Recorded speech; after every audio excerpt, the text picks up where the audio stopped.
Welcome to Speed Reads. Start now. Get perfect later.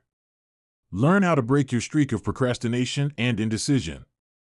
Rob Moore, start now, get perfect later. What's the rush? It's a bright, sunny day outside. We can always start work tomorrow, right?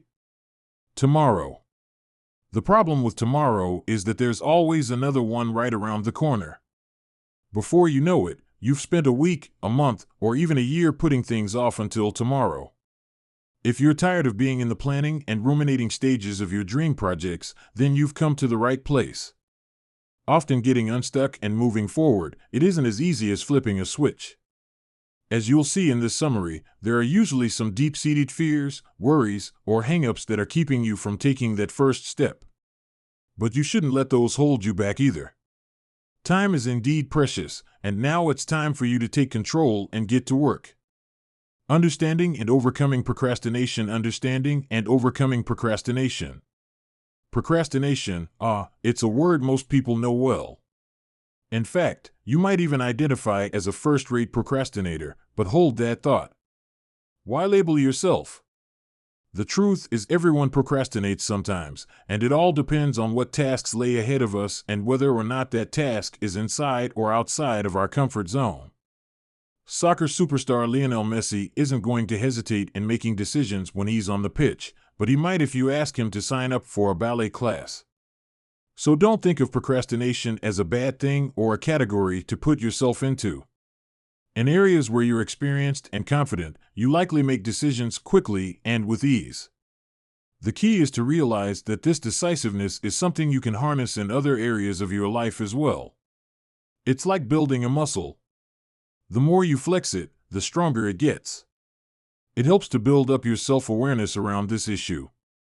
By recognizing the actions you gravitate toward when procrastinating, as well as understanding the deeper reasons behind these tendencies, you can better manage your impulses. Popular procrastinating activities include scrolling through social media, cleaning the house, exercising, or diving into mindless, low-priority tasks. Or you might engage in precrastination. Now that's what happens when you spend hours, days, months even engaged in busy work that's supposedly setting the table for doing something big. These are all ways we avoid facing more significant challenges, and recognizing these patterns is the first step to overcoming them. Now understanding the deeper underlying causes is even more important.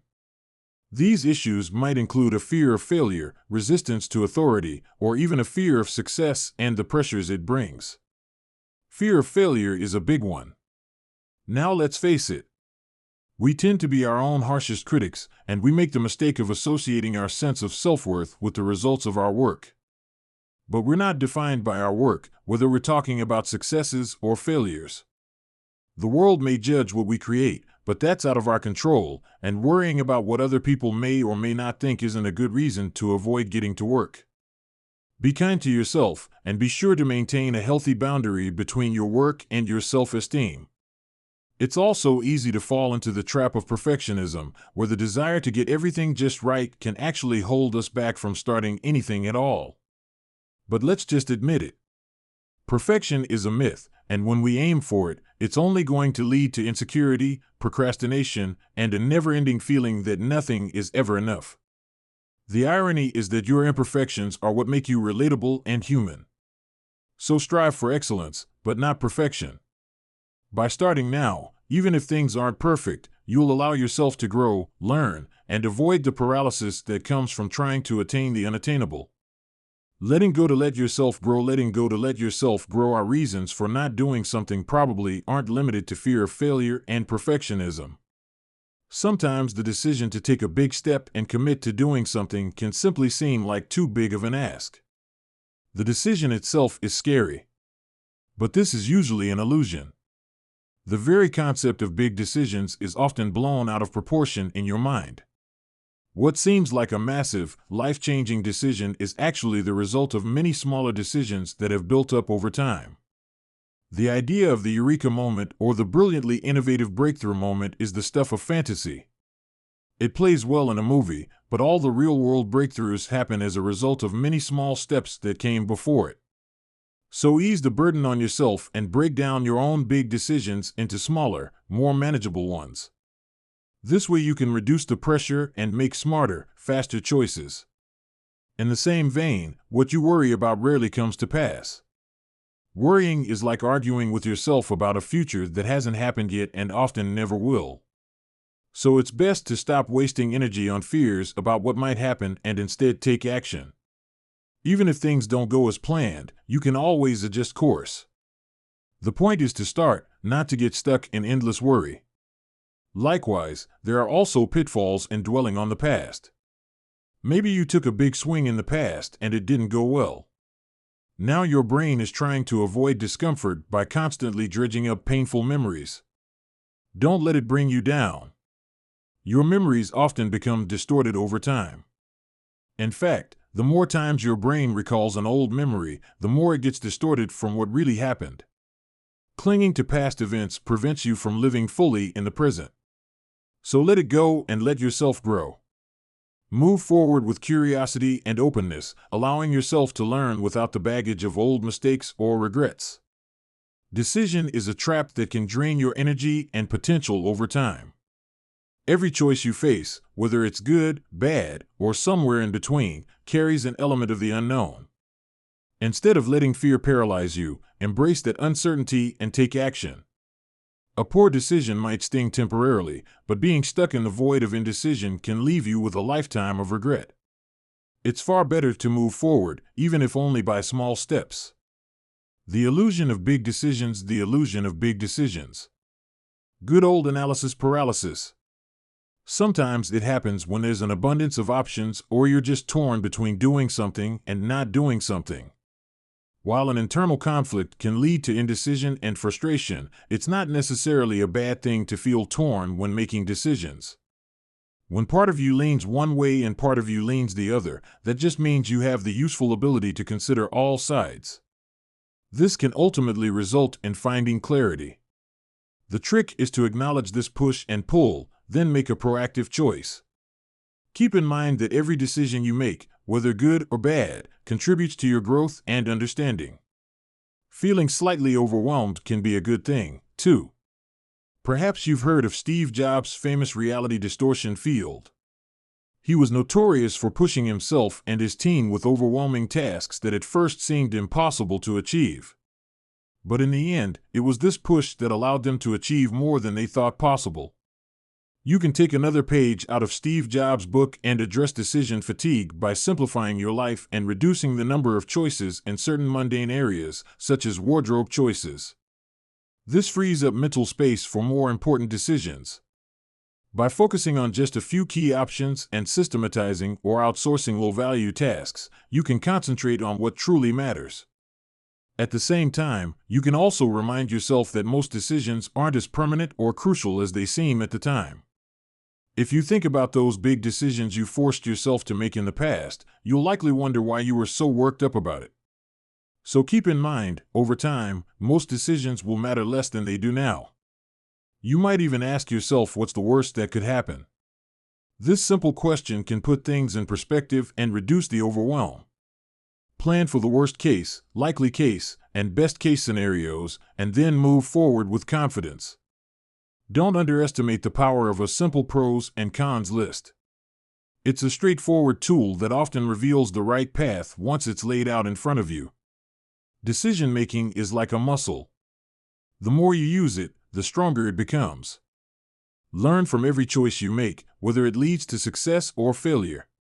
With time and practice, you'll grow more confident and quicker in your decisions. Seek advice, reflect on past experiences, and continuously refine your approach. At the heart of all this is decisiveness, the ability to make choices quickly and effectively.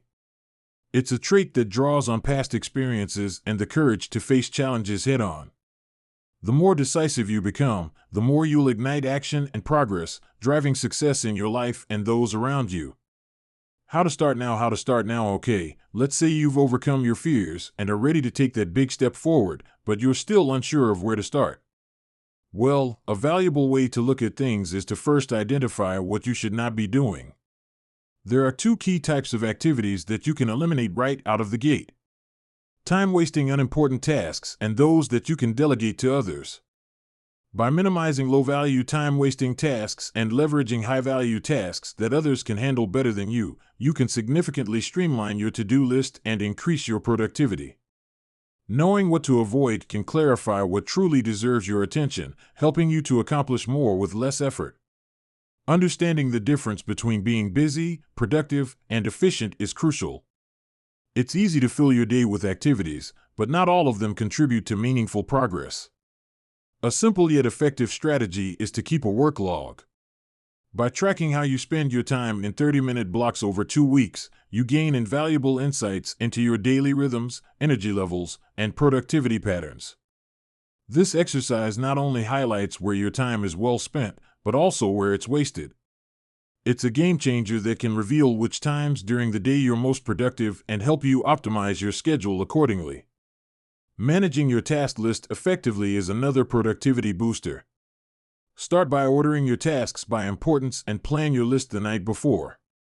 Keep your list short, 5 to 7 items at most, and then make a habit of removing something from the list if you need to add a new task. This disciplined approach prevents overwhelm and it keeps you focused on what truly matters. An even better list is what the author calls the to-leverage list. Now this breaks down your tasks into 3 categories. Tasks you're better off leveraging or outsourcing, tasks that have already been delegated and only require some oversight or management, and tasks that only you can do. This brings us to a different way of thinking about tasks. Instead of asking yourself how to do something, start asking who can do it. Who has the experience, the passion, or the expertise to get it done quickly and well? This shift in perspective from how to who can save you time, reduce stress, and improve outcomes.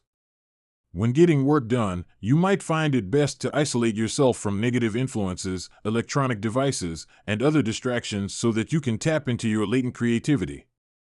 Exercise, travel, and inspiring books and materials can also spark new ideas. The key is to create an environment that inspires and allows your best ideas to surface. Finally, if you're still having trouble focusing, you might try gaming or tricking yourself into action. Know what triggers your focus, whether it's coffee, music, or a walk in nature, and use it to get into the zone.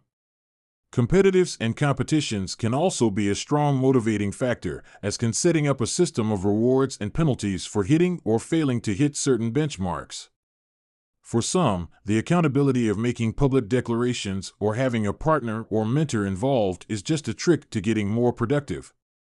The more you understand your own tendencies, the better you can set up systems to keep yourself on track. Staying on track and moving forward. Staying on track and moving forward. Decision-making doesn't end once you've decided to start now.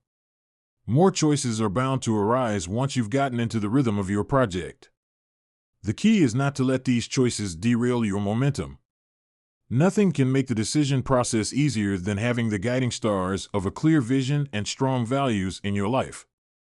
They simplify your decision-making by helping you stay focused on what truly matters. When you're clear on your purpose, tough choices become easier. The right answer will always be the one that best aligns with your vision and values. Let these be your roadmap, steering you through obstacles and keeping you on the right path. That said, don't consider changing your mind as a weakness. In reality, that's a strength. Holding on to bad decisions out of stubbornness or ego can lead to even worse outcomes. Embrace the ability to adapt and improve your decisions over time. As Winston Churchill wisely said, to improve is to change. To be perfect is to change often. Don't be afraid to admit when you're wrong. It's a sign of growth, not failure. There's also the fact that not all decisions require the same level of time and thought, and sometimes crowdsourcing your problems to your community can save time and provide valuable insights. Listen to what your customers, your followers, and your peers have to say. Now, when it comes to sustained success, balancing work with rest and play is essential. After periods of intense focus, step back, recharge, and enjoy life. This balance not only helps you recover energy, but it also fosters creativity and ensures you stay mentally sharp. By maintaining this equilibrium, you can sustain enthusiasm and vitality throughout a long, fulfilling life. To keep your life organized and energized, take the time to regularly declutter both your physical and mental spaces.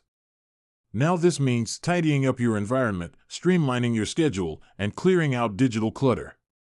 But it also means taking time to clear your mind through exercise, meditation, or even a retreat. These practices create room for new opportunities and fresh energy, allowing you to stay open to what life has to offer. Lastly, here's a handy tool for staying the course and being mindful that time is your most valuable resource, and to use it wisely. It's all about focusing on 5 key areas: waste, invest, spend, leverage, and recover, or WISLR. Be ruthless in minimizing wasted time. Invest in long-term benefits that provide security, freedom, and leverage. Spend time wisely with family and smart people, and doing things you love.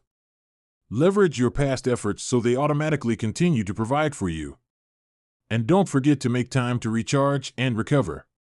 This approach ensures that you're always moving toward your goals without burning out. And while it should go without saying at this point, don't let fear of making the wrong choice paralyze you. Regret is far worse than failure. It's never too late to start, but waiting too long can mean missing out on opportunities. Take action now and refine your approach as you go. The key is to start. Perfection? That can come later.